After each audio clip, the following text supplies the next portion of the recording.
Moi, c'est Exaucé Tankila, autrement dit Nefiang. Je suis athlète de l'équipe nationale Jiu-Jitsu Self-Défense. Mon nom c'est Boïka Ilengi Emmanuel. Je suis deuxième dan la ceinture noire en Jiu-Jitsu. Je fais les catégories moins de 69 kg. Ils ont participé au championnat d'Afrique des Jiu-Jitsu en Angola du 24 au 26 mars dernier. Sur les 15 athlètes présents, 8 seulement ont réussi à ramener 8 médailles, dont 2 en or, 4 en argent et 2 en bronze. Un exploit pour ces athlètes qui ont effectué un déplacement déplorable sans subvention de l'État RD congolais. C'est vraiment un exploit, je dirais même une première pour une compétition en dehors du pays. Nous sommes allés en Angola pour défendre les pays qui est la RDC, mais on n'a pas été soutenus. Donc je ne sais pas si je pourrais même pas vous raconter toute l'histoire parce qu'elle est vraiment longue.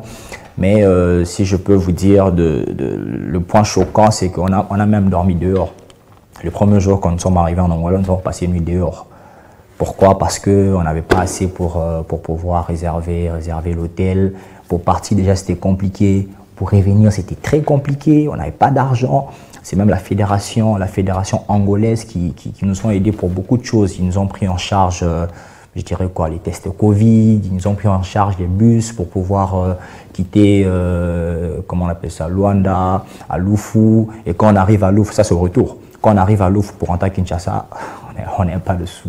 Et déjà nos dirigeants ils se sont battus afin que nous puissions participer à cette compétition. Ils nous ont payé, nos dirigeants de la fédération bien sûr, ils nous ont payé la participation, ils nous ont pris en charge pour certaines autres choses, mais l'État ne nous a rien remis. Et à part la feuille qui est l'ordre de mission, ils ne nous ont rien remis. Sûrement ils étaient au courant de ça. Et jusque-là, nous n'avons pas été reçus.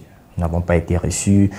Nos dirigeants, nos présidents, notamment Maître Dadi et Maître Gigo, ils tentent à maintes reprises de pouvoir demander des audiences, pour pouvoir voir les ministres, mais c'est toujours... il y a plusieurs histoires qui viennent après. Et c'est vraiment désolant.